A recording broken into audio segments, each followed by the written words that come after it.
Not long after, Reader Rabbit's Kindergarten came along. Upon booting up the CD-ROM for the first time, I recollect seeing those bright yellow letters spelling kindergarten and being kind of weirded out. Nowadays, that word sounds like something that both the Ferrero Rocher Candy Company and the entirety of Germany lobbied the US into using. Let me know if you got that lame joke. It's basically the only grade name in our educational system that makes zero sense and isn't pronounceable by basically every participant, myself included. Kindergarten. It's probably a nightmare for any kid to do that. The weirdness didn't stop there, as this was probably the first game where I actually recollect entire settings. There were a couple of swampy areas where I had to use a fishing rod or build a bridge or something, a treehouse full of bears that hated counting for themselves, and canvas cutting, of all things.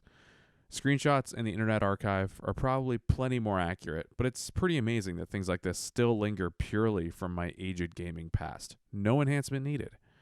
Guess that was the magic of Camp Happy Tales. Speaking of which, it's kind of funny that I started out with more Western based influences in games, then Japan came into my life through Nintendo consoles. We'll talk about that a bit later. Let's just keep scooting our boot along. This is a little bit of a chronological timeline break, just like that last segue, but for some reason, my brain decided to prioritize Reader Rabbit 1st and 2nd grade as more important games than some of the others in the Learning Company pantheon. I'll start with 1st grade and its plethora of various minigames. What was the goal?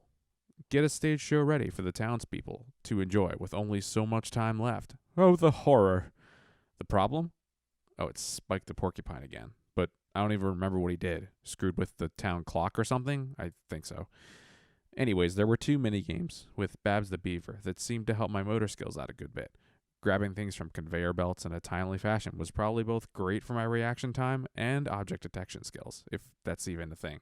I don't know how humans work. Clue Finders was another edutainment series I dabbled in when I hit 3rd grade or so, not even knowing until making this video that they were made by the same group of developers as Reader Rabbit and was designed as a sister series of sorts. Basically, kids who learned their way to the pot of gold at the end of the Reader Rabbit rainbow could transition over to this series without a hitch. Just no more silly cartoon animals. Sad face. The one I primarily played was the Mathra one. The Mystery of Mathra. That title just rolls off the tongue, doesn't it? Fortunately, since this series was typically designed with older kids in mind, both the gameplay and the narrative took a slight step up in complexity. Slight. Nonetheless, the input remains. Click the things on the screen and learn until your hand cramps up from moving the ancient trackball mouse around for too long. Maybe you'll get carpal tunnel, but you'll be learning through the pain, won't you?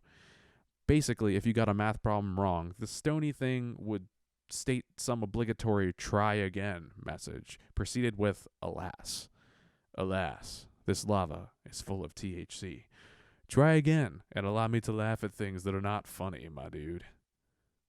The Stone Man and the Beetle King, definitely not canonical names for these gentlemen, were my favorite hosts in this game, mainly because my siblings and I would quote them at random points whenever something silly would occur in the world outside of Clue Finders. Oh, I didn't talk about the Beetle King yet. I'm pretty sure he had the exact same voice actor as Stone Man, but he was crafted out of a superior material. Yellow stuff of some kind. Whatever they made the Great Pyramids out of, I guess.